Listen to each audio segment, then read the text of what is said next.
Good evening students, कैसे हो बेटा? अच्छे हो?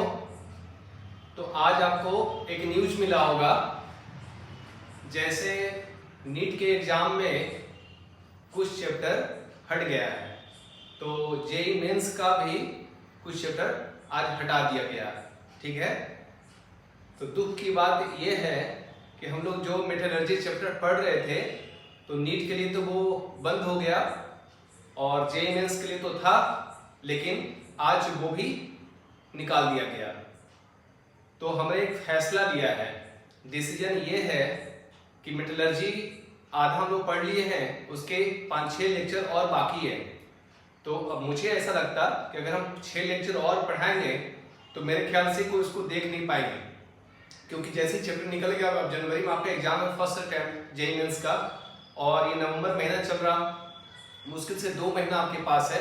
तो आपकी टेंडेंसी ये रहेगी, कोशिश ये रहेगी कि जो बचे हुए चैप्टर हैं उसको बहुत अच्छे से फोकस करें और फर्स्ट अटेम्प्ट में ही हमारा जेईई एडवांस के लिए क्लियर हो जाए। ये सब की तमन्ना होती है, ऐसा है ना, जेईई मेंस की प्रिपरेशन करने वाले। तो अब आपको करना ये है कि जो मेटलर्जी का टॉपिक बाकी रह गया है एडवांस से, तो अभी कुछ हटा नहीं है, एडवांस में एचटी सब कुछ पढ़ना है। तो एडवांस का एग्जाम तो मई जून में होता है जाकर। तो जैसे ही आपका ना जेईई मेंस का सेशन खत्म हुआ जनवरी का, तो हम क्या करेंगे, मेटलर्जी के बचे हुए पार्ट्स को कवर करेंगे वहां पे।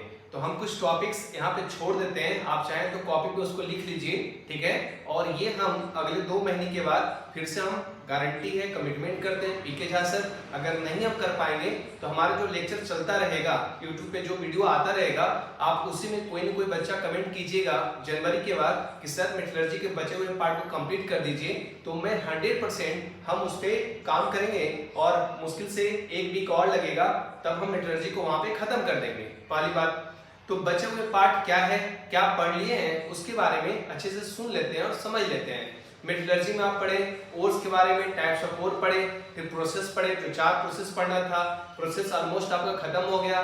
पहला था कंसंट्रेशन ऑफ ओर, दूसरा पढ़े आप conversion of ore into metal oxide, तीसरा पढ़े रिडक्शन ऑफ मेटल ऑक्साइड, है ना। चौथा बाकी था हमारा रिफाइनिंग ऑफ मेटल्स। तो एक तो मन किया हमारा कि रिफाइनिंग ऑफ मेटल्स पढ़ा दें, फिर दूसरा मन ये किया क्योंकि उसके पहले एक डायग्राम पढ़ना है, इसका नाम है इलिंघम डायग्राम, जहाँ थर्मोडायनेमिक्स का थोड़ा इस्तेमाल होता है। तो वो पढ़ने से चैप्टर हमारा लेंदी हो जाएगा, कब बढ़ जाएगा और उतने दिन आप झेल नहीं पाएंगे, इसलिए हम टॉपिक को आज इमीडिएटली रोक रहे हैं, ठीक है ना।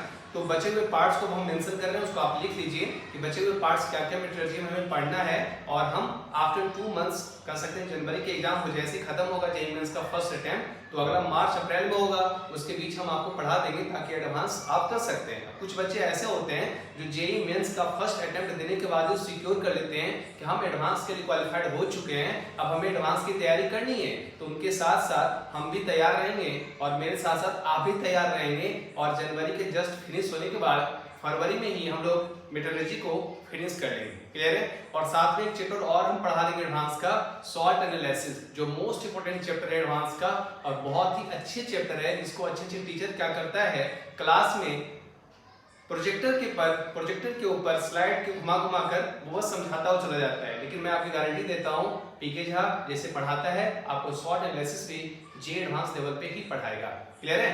तो बचे हुए पार्ट्स को आप लिखते हैं, जिससे आपको पढ़ना था आज, क्या पढ़ना था, एक डायग्राम है, इसका नाम है इलिंघम डायग्राम, है ना। तो बचे हुए टुकड़े को हम लिख रहे हैं, इसका नाम है इलिंघम, GHAM, इलिंघम डायग्राम। जब ये डायग्राम पढ़ लेते ना तो रिडक्शन हमारा 100% फिनिश हो जाता।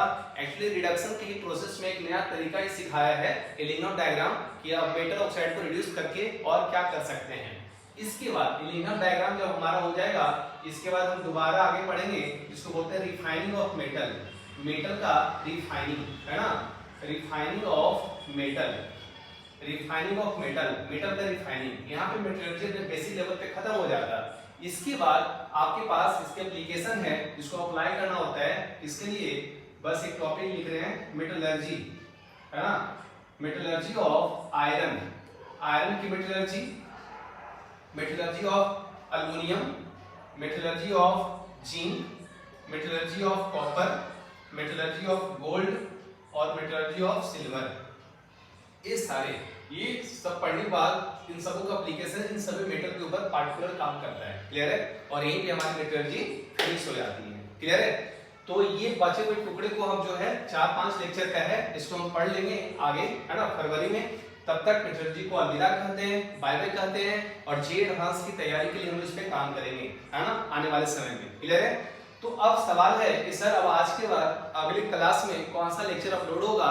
तो मेरे ख्याल से अल्डिहाइड कीटोन कार्बोक्सिलिक एसिड का 4 में 5 लेक्चर अपलोड हमने किया है ना, और आगे उसी को कंटिन्यू करेंगे नेम रिएक्शन के लिए, ताकि वो नेम रिएक्शन आपका जेईई मेंस का फर्स्ट अटेम्प्ट में कुछ न कुछ हेल्प मिल जाए। जैसे अल्डोल रिएक्शन क्या है, कंडेंसेशन क्या है ना, क्लेजन कंडेंसेशन क्या है, फिर आप बोलते हैं कैनिजारो रिएक्शन क्या है, पर्किन रिएक्शन क्या है सर, और छोटे छोटे तमाम रिएक्शंस जो है जो जनरली एनसीईआरटी कवर करता है, उसको भी हम साथ में डिस्कशन करते हुए सीख लेंगे। क्लियर है?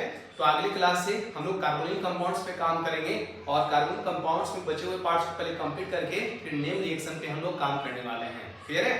तो आज इतने रहने देते हैं। Thank you very much. और आपको अगर कोई सवाल होगा मेरे वीडियो से रिलेटेड, मेरे टॉपिक से रिलेटेड, तो आज की वीडियो में कमेंट कीजिएगा और लिखिएगा, और कैसा लगा आज का अनुभव ये भी जरूर लिखिएगा, और हमसे शेयर कीजिएगा। जितनी बात दिल की शेयर करते हैं, दिल हमारा उतना ही हल्का होता है, ऐसा लोग कहता है, और मुझे भी ऐसा लगता है ना। तो आप जरूर कमेंट बॉक्स में लिखिएगा सर ऐसा क्या कब करना है, जेईई मेंस की तैयारी कैसे करना है, ऑर्गेनिक को कैसे तैयार करें, इन सारी तमाम चीज़ों पे हम लोग एक दिन लाइव भी आएंगे, और लाइव हम लोग सब मिलकर डिस्कशन करेंगे। ठीक है? Thank you very much. Have a nice day.